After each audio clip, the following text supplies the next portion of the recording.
Good morning, and we are in section 7, but we're going to go back to section 6 a little bit. One of the questions that was in the Come Follow Me is about, or activities, I guess, was about desire, and how many times does it say desire in section 6 and 7? Well, we read section 6 yesterday. We're going to read section 7 today, and then maybe flip back to section 6 just to look at what we're talking about here, and maybe a little bit into I believe it was Elder Oaks' talk on desire. So there's a lot in here today, but we'll get through it. The Lord said unto me, John, my beloved. Now, wait, let's go through. Remember, it has to get in context. The revelation was given to Joseph Smith and Oliver Cowdery at Harmony, Pennsylvania in April 1829, when they inquired through the Urim and Thummim whether John, the beloved disciple, tarried in the flesh or had died. The revelation is a translation version of the record made on parchment by John and hidden up by himself. Now, it's kind of interesting that that's what they say, but I don't know that they ever had a parchment. But apparently, as he's looking through the stone, he could see the parchment or something like that. I'm not going to delve too much into that, but if it seems really fantastical that they would see a parchment from a little stone or something, think of it this way. If you pick up your phone, if I pick up my phone now, I can, in a few swipes here and there, get to see the actual transcripts of these sections in the Joseph Smith papers, and the writing of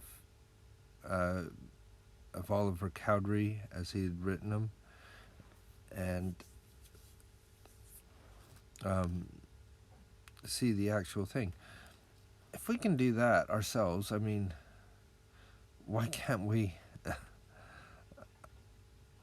Why can't God make an image appear for Joseph Smith and Oliver Cowdery?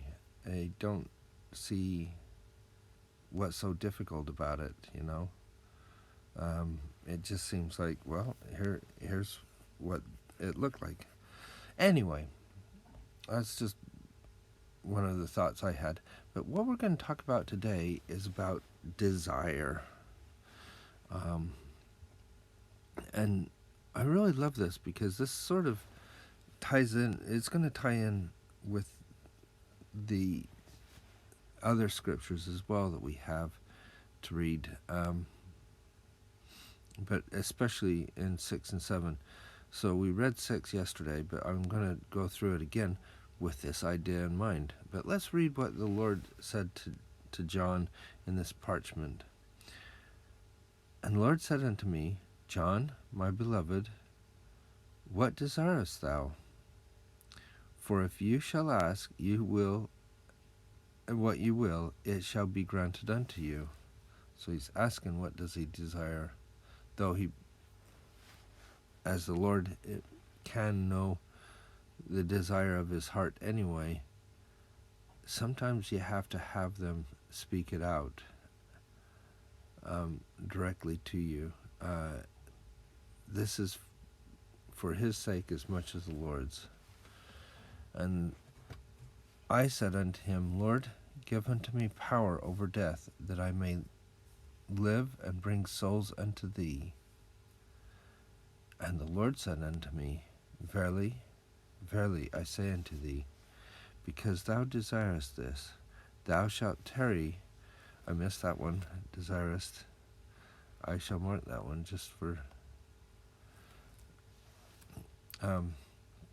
because thou desirest this, thou shalt tarry until I come in my glory, and shall prophesy before nations, kindreds, tongues, and people. And for this cause the Lord said unto Peter, If I will that he tarry till I come, what is it to thee? For he desired of me that he might bring souls unto me. But thou desirest that thou mightest speedily come unto me in my kingdom. I say unto thee, Peter, this was a good desire. But my beloved hath desired that he might do more or a greater work yet among men than he has before done.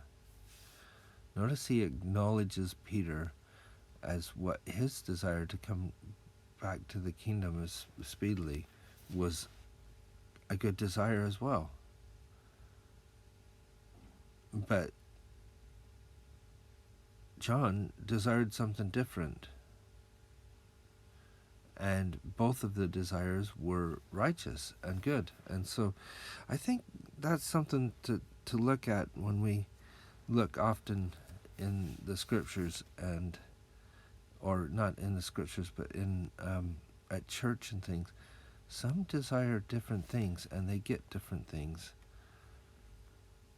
And they're both righteous, righteous desire. You want to serve God, and sometimes that service comes in different ways. I've known some members who have worked in a nursery for most of their life, either the nursery or primary, and they're so happy about it, and there's others that have other positions given them, and not just positions though. I'm saying that because we have one that does a great, as it says, might do a more and greater work among than he has before done. Anyway, I think our desires can be different. But if they're all righteous, how that manifests itself is of importance. Yea, he has undertaken a great work. Therefore, I will make him as a flaming fire and a ministering angel. He shall minister for those who shall be heirs of salvation, who shall dwell on the earth. I will make thee a minister for him, and for thy brother James, and unto you three I will give this power and the keys of this ministry until I come. Verily I say unto you, ye shall both have according to your desires, for ye both joy in that which ye have desired. Isn't that a beautiful way of saying it? Ye shall both have according to your desires, for ye both joy in that which ye have desired. So it's important to understand that desire is important. Like, there goes section 6 is not there. When I go back to it, let's just try it again. Nope. Section 5, section 6 has disappeared. So I'll just tell you that there is at least 10 times. Oh, now section 7 is missing. So we will go out of this altogether. There we go. Section 6 is back. I was just going to go through and see where I've marked desire. So 1, let's just read a little bit. Therefore, whoso desireth to reap, let him thrust in the sickle. That sounds like John there, doesn't it?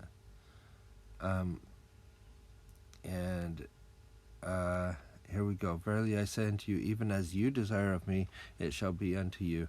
And if you desire, you shall be the means of doing much good in this generation. Sounds a little bit like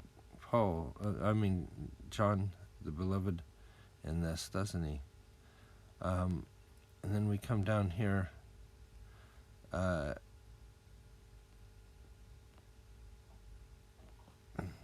And I have spoken to thee because of thy desires. Therefore treasure up these words in thy heart.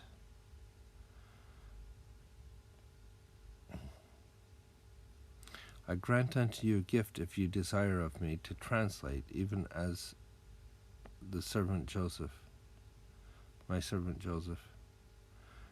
And now I command you, if you have good desires, a desire to lay up treasures for yourself, then you will assist in bringing to light with your gift those parts of my scriptures which have been hidden because of iniquity.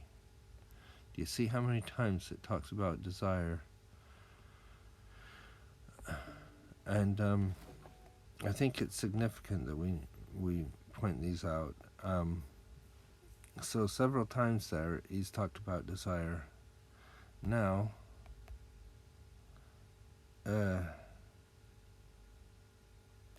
don't know if that will go back to, there we go.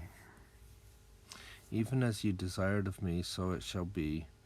And we read those. And then there's a thing here, Dallin H. Oaks. And I'm just going to flip in there really quick, hopefully really quick. So he talks specifically about desire and what it means to desire something. And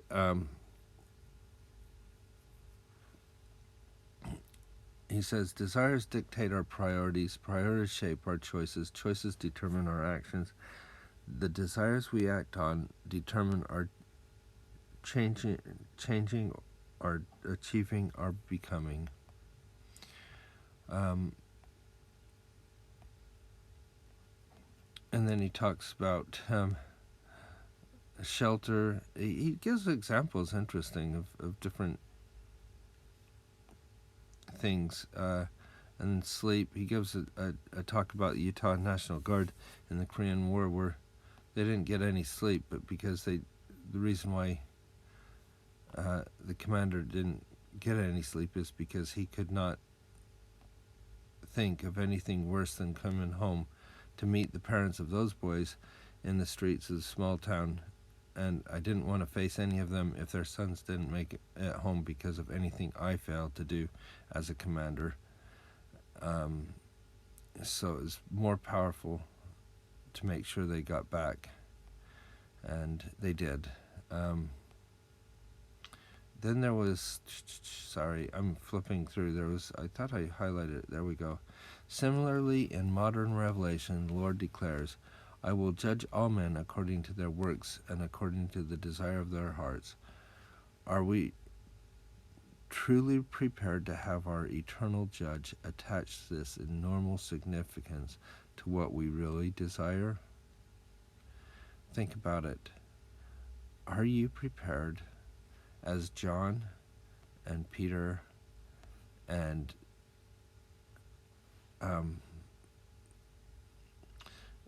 Oliver Cowdery were, to have that desire, that what we really desire, attached to them? And, it's a big thing, really, if you think about it. And think about your desires. What do you desire most? And there's a few times in my life when it has been that sort of cross path. I remember talking to a person about career choices and things like that. And one of the things they said really kind of affected me, in the sense that I was talking about about changing into a different career, and one of the things he said was, oh, it sounds like you've always served other people, and maybe you need to serve yourself. And as he said that, because I was talking about the things we did to move back here into England and all the other things that I had to do because of what we desired to do, to look after, to be closer to Kim's family and things like that. And he says that he was saying, well, maybe it's time to do something for you. And I thought about it, and I thought about it, and I thought, actually, everything I did, although it seemed like a sacrifice, and it still feels like I gave up things to come here,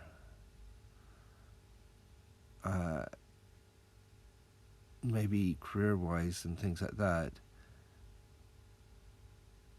my desire was more about being close to my wife and my family and doing the things that we felt were right. And if I was doing that, I was doing something for myself as much as anyone else. I had no regrets with that, because I knew where my desires were. And if I ever had to choose between being rich and having more money and having a good relationship with my wife and my children, I would always choose to do whatever it took to be with my wife and children. That's where my desires are. Maybe you have different desires, and maybe they're just as good, just like Peter and John. So I hope as you go throughout today that you may see your desires met. And I hope you have a wonderful day, and we'll see you tomorrow.